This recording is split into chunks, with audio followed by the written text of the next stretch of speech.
Hello दोस्तों, कैसे हैं आप सभी। उम्मीद करता हूं आप सभी बहुत ही अच्छे होंगे। तो आज के इस वीडियो में हम पढ़ने वाले हैं क्लास 10th और क्लास 12th फिजिक्स का बहुत ही इंपॉर्टेंट टॉपिक जो है भैया न्यूनतम विचलन कोण। तो भैया न्यूनतम विचलन कोण किसे कहते हैं, इसका परिभाषा क्या होता है, इस वीडियो में हम समझेंगे। अब मैं आपको विश्वास दिलाता हूं कि आपको इसी वीडियो के अंदर आपको न्यूनतम विचलन कोण का डेफिनेशन याद भी हो जाएगा। भले ही डेफिनेशन देखिए यहाँ पे बहुत ही बड़ा लिखवाया गया है, परंतु आपको डेफिनेशन यहाँ से नहीं एक फिगर बताया जाएगा, उस फिगर को आपको समझना है और आपको उसी फिगर से आपको डेफिनेशन यूं ही याद हो जाएगा। तो चलिए दोस्तों अपने टॉपिक को शुरू करते हैं। तो यहाँ पे हमने लिखा है भैया न्यूनतम विचलन कोण। अब न्यूनतम विचलन कोण का इतना बड़ा हमने डेफिनेशन लिखा है। यदि हम न्यूनतम विचलन कोण के यदि हम सिंपल से अर्थ पे बात करें तो यहाँ पे देखिए एक है न्यूनतम, एक है विचलन कोण। मतलब विचलन कोण के न्यूनतम मान को हम क्या कहते हैं भैया, न्यूनतम विचलन कोण कहते हैं। हमने क्या कहा, विचलन कोण के न्यूनतम मान को, मतलब विचलन कोण के बहुत ही कम मान को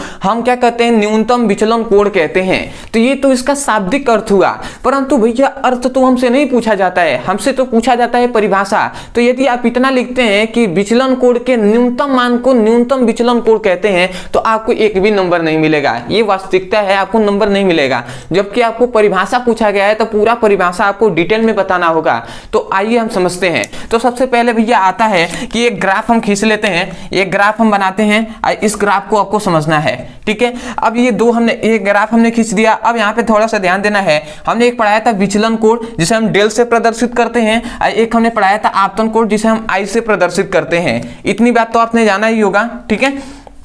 तो अब थोड़ी सी इसमें ये ध्यान देना है कि भैया यदि हम इसके मान को अगर पुटअप करें तो मान लेते हैं ये 10 है, ये 20 है, ये मान लेते हैं 30 है, यहाँ पे 40 है, ठीक है। थोड़ी सी समझते जाना है। ये है 10, ये है 20, ये है 30 और यहाँ पे है 40, ठीक है। 40 तक ले जाते हैं और इसमें हम एक क्या लिख लेते हैं, इस प्रकार एक ले लेते हैं, ठीक है। अब थोड़ा सा ध्यान दीजिएगा, ये है आपतन कोण और ये है विचलन कोण। ये क्या है भैया, विचलन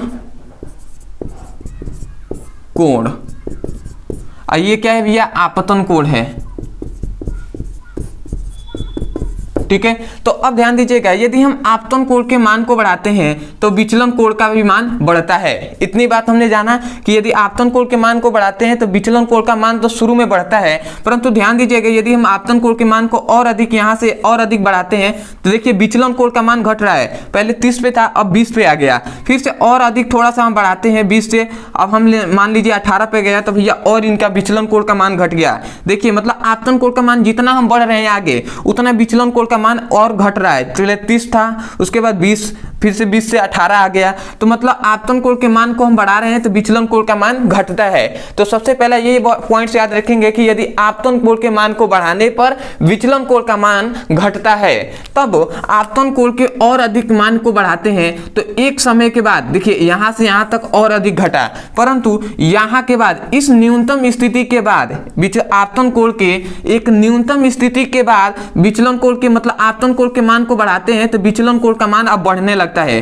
देखिए यहां से अब बढ़ना प्रारंभ हो जाएगा ना, ठीक है। अब जितना बढ़ाएंगे ये विचलन कोण का मान बढ़ेगा। मतलब इस पॉइंट्स के बाद एक न्यूनतम स्थिति के बाद क्या होगा, आपतन कोण के मान को यदि हम बढ़ाते हैं तो विचलन कोण का मान भी क्या हो जाएगा, बढ़ जाएगा। तो एक न्यूनतम स्थिति है ना, तो इस न्यूनतम स्थिति को ही हम न्यूनतम विचलन कोण कहते हैं। मतलब हमने डेफिनेशन क्या लिखा है कि आपतन कोण के मान को बढ़ाने पर विचलन कोण का मान घटता है। हमने बताया ना कि आपतन कोण के मान को बढ़ाने पर विचलन कोण का मान घटता है।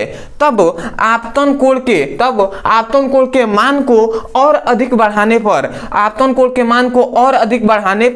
विचलन कोण के मान एक न्यूनतम स्थिति के बाद घटने के बजाय बढ़ना प्रारंभ कर देता है, तो उस न्यूनतम मान को न्यूनतम विचलन कोण कहते हैं। हमने क्या कहा कि एक न्यूनतम स्थिति के बाद विचलन कोण के मान घटने के बजाय भैया पुनः बढ़ना प्रारंभ कर देगा। देख रहे हैं ना, ये बढ़ना प्रारंभ कर दिया है, ठीक है। तो इस प्रकार के न्यूनतम स्थिति को अब हम क्या कहेंगे भैया, न्यूनतम विचलन कोण कहेंगे। तो इसीलिए हमने कहा कि आपतन कोण के मान को बढ़ाने पर विचलन कोण का मान घटता है।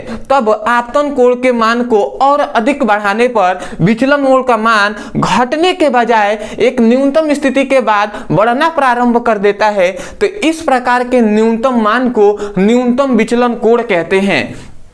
तो आपको इस फिगर को ही समझना है कि भैया आपतन कोण के मान को बढ़ाने पर विचलन कोण का मान घटता है, तब आपतन कोण के मान को और अधिक बढ़ाने पर आपतन कोण के मान को और अधिक बढ़ाने पर विचलन कोण का मान एक न्यूनतम स्थिति के बाद घटने के बजाय बढ़ना प्रारंभ कर देता है। तो इस प्रकार के न्यूनतम मान को हम न्यूनतम विचलन कोण कहते हैं। तो आशा करते हैं आपको थोड़ी बहुत तो समझ में आ ही गया होगा कि सबसे पहले तो आपतन कोण के मान को बढ़ाते हैं तो विचलन कोण का मान भैया घटता है, तो आपतन कोण के मान को और अधिक हम बढ़ाते हैं तो विचलन कोण की एक न्यूनतम स्थिति के बाद विचलन कोण का मान घटने के बजाय पुनः बढ़ना प्रारंभ कर देता है।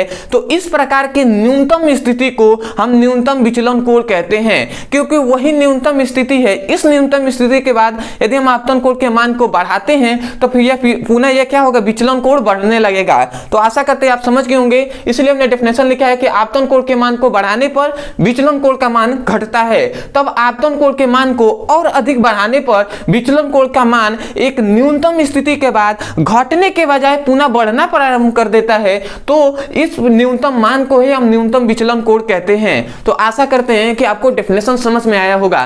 तो मैं यही कहूंगा, यदि सच में आपको इस वीडियो से सीखने को मिला हो, यदि समझ में आया है तो सबसे पहले तो चैनल को सब्सक्राइब कर दीजिएगा, वीडियो को लाइक कर दीजिएगा, हो सके तो मैं कमेंट सेक्शन में जरूर बताइएगा कि आपको वीडियो कैसा लगा। अदरवाइज यदि किसी भी क्लास का कोई भी टॉपिक समझ में नहीं आता है तो केवल आपको उस टॉपिक का नाम लिखना है यूट्यूब पर और अंत में हमारे चैनल का नाम लिख देना है ब्रदर सर, आपको वीडियो मिल जाएगा, वहां से भी जाकर आप अच्छे से पढ़ाई कर सकते हैं। अदरवाइज यदि किसी भी क्लास का फिजिक्स और केमिस्ट्री का चैप्टर वाइज सीक्वेंस में एक करके वीडियो को पढ़ना है और सिलेबस को कंप्लीट करना है तो यहाँ पे एक नंबर दिया जा रहा होगा, इस नंबर पे आप व्हाट्सएप करके फिजिक्स और केमिस्ट्री का अपने लिंक यहाँ से प्राप्त कर सकते हैं। तो चलिए दोस्तों, आज के लिए इतना ही, मिलते हैं अगली वीडियो में, तब तक के लिए धन्यवाद। जय हिंद, जय भारत।